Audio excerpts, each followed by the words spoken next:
안녕하세요. 예수비전 선교교회 안희한 목사입니다. 한기총 2대회에서 전광훈 씨를 이단으로 규정을 했죠. 근데 15일 날 실행위원회에서 전광훈 씨에 대해서 해명 기회를 주기로 했다. 이렇게 이제 결론을 내리고 요게 이제 기사로 올라갔더라고요. 전광훈 씨 입장에서는 열불 날이죠. 망신을 완전히 톡톡히 당한 거죠. 그러니까 난리를 쳤죠. 엄청나게 욕을 해대고 막 펄쩍펄쩍 뛰고 요란했잖아요. 그럴 수밖에 없는 게 전광훈 씨가 한기총 대표회장을 지냈잖아요. 그러니까 자기가 대표회장을 지냈던 단체가 자기를 이단으로 규정한다. 망신살이 뻗친 거잖아요. 그러니 그 난리를 치는 겁니다. 아무튼 요 관련해서 국민일보 기사가 올라왔네요. 한기총 이단 논란 전광훈 목사의 해명 기회 주기로. 실행위서 결정 김노아 목사도. 여기 이제 실행위원회 모습입니다. 사실 한기총은요, 한국교회를 대표하는 연합단체였습니다. 그렇죠. 주류교단이 다 들어가 있었죠. 근데 전광훈 씨 때문에 한기총이 완전히 박살이 난 거예요. 변승우 목사 같은 사람을 돈 받고 이단 해제해 줬잖아요. 헬세드 선교사님이 자주 얘기를 하는 거 있잖아요. 5억을 받았다. 5억을 받았다. 이거 이제 검찰 조사 받아야죠. 처벌을 받아야죠. 근데 5억을 받았으면 한기총으로 들어가야지 왜 그걸 자신이 꿀꺽 삼킵니까? 하여튼 돈독이 올라도 엄청 오른 거예요. 진짜 먹었다면 토해내야죠. 진짜 먹지 않았다면 그 정확하게 어디다 어떻게 썼는지 출처를 밝혀야 할 것이고요. 아무튼 본인이 대표회장으로 있던 단체에서 본인이 이단으로 규정된다. 이 초유의 사태인 거잖아요. 그러니까 난리를 친 거고. 어쨌든 이게 이제 결론까지 딱 갔더라면 좋았을 텐데 일단 변명할 수 있는, 해명할 수 있는 기회를 주기로 했다. 이렇게 이제 결론이 난 거예요. 자, 기사 내용을 좀 읽어드릴게요. 한국기독교총연합회 한기총 임시대표회장 김현석 변호사가 15일 서울 종로구 한국기독교연합회 간 대강당에서 실행위원회를 열고 이단성이 보고된 전광훈 김노아 목사에게 해명 기회를 주기로 했다.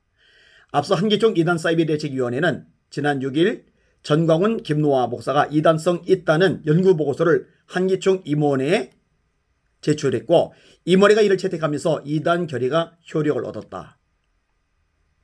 하지만 이단으로 규정된 목회자들의 해명 자료가 첨부되어 있지 않았고 교회 연합단체가 이단 결의를 할 수 있는 데는 적법성 문제까지 제기되면서 논란이 빚었다. 적법성 문제가 왜 일어났는지 모르겠어요. 한기총 내에 이단 사이비 대책위원회가 있고 이 위원회에서 결의를 내릴 수 있는 거 얼마든지 가능한 일입니다. 이날 실행위원회에서도 이단 결의와 관련해 갑론을박이 벌어졌고 김현성 임시대표회장은 전광훈 목사 측이 이단 결의와 관련해 해명을 하겠다고 주장하니 기회를 주는 게 맞는다고 본다. 이대희도 이에 동의했다면서 전 목사는 물론이고 김 목사 측의 소명을 듣고 난 후 종합적으로 판단하는 게 옳다고 말했다. 이에 두 목사 측에서도 해명 절차에 성실하게 참여해달리면서 한기총 이대회를 감정적으로 공격하거나 비방하는 일은 멈춰달라고 요청했다. 여기까지가 이제 기사의 내용입니다. 사실 한기총 입장에서는요, 불명예를 벌쓸 수 있는 절호의 기회예요. 저는 이제 해명할 기회를 준다는 거에 대해서 이 자체에 대해서 뭘 할 생각은 없어요. 그건 뭐 얼마든지 가능한 일이니까요. 따라서 많은 사람들이 한기총에서 겁을 먹었나? 한기총이 돌을 받아 먹었나? 한기총이 변심했나? 이런 식으로 한기총을 공격하는 거에 대해서 뭐 썩 동의하지는 않습니다. 해명 자료를 내놓으라 하는 거, 여기까지는 사실 절차상 문제가 없으니까. 그런데 만약에 해명 자료를 내놓지 않았는데도 이단 규정을 여기서 멈춰버린다. 그리고 해명 자료랍시고 내놨는데 이게 엉터리인데도 이단 규정을 멈춰버린다. 그러면은요, 한기총은 이제 진짜 끝나는 거예요. 더 이상 기대할 만한 손톱만큼의 여지도 없는 거예요. 이번에 전광훈 씨를 이단으로 규정하는데 앞장을 섰던 목사님들이세요. 전광훈 쪽에서 뭐 5명인가 타겟 삼아서 이야기를 끄집어내는 것 같더라고요. 그분들이 참 용기 있게 일을 잘 처리했다고 생각이 되어집니다. 근데 여기서 유야무야 돼버리면은 그분들의 수고도 그냥 헛수고가 돼버리는 거고, 한기총은 전광훈 때문에 이단을 옹호하는 집단이라는 누명을 썼는데 이 누명을 벗지 못하고 이제 그대로 아무 쓸모없는 단체로 몰락을 해버리고 말게 될 겁니다. 뭐 당장 뭐 저부터도 더 이상 기대 안 하죠.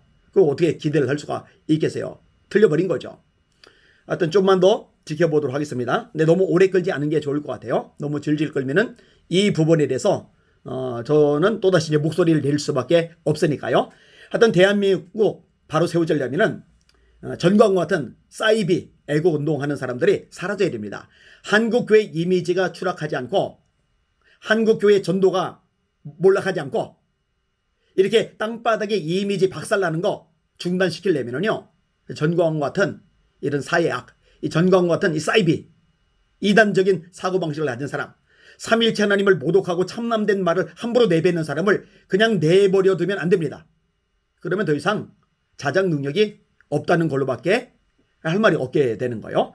부대 잘 매듭이 지어지기를 원합니다. 그리고요, 주류 교단들 있잖아요. 예장 통합이 있고 합동이 있고 기성이 있고 예성이 있고 감리교단이 있고 침례교단이 있고, 이 주류 교단들에서도 눈치 보지 말고 말씀에 각해서 신학적으로 따져서 또 교리적으로 점검을 해봐서 이단성이 명확하게 있는 것들 많잖아요. 이런 부분들 내버려 두지 말고 정확하게 규정을 할 필요가 있습니다. 그렇게 해주시기를 촉구합니다. 이 방송을 보신 시청자 여러분들, 기도 많이 해주시기를 바랍니다. 한국교회 바로 세워져야 됩니다. 전광훈 집단 뽑아내야 됩니다. 날마다 주님 바라보고 주님의 이름으로 전진하며 승리합시다. 할렐루야.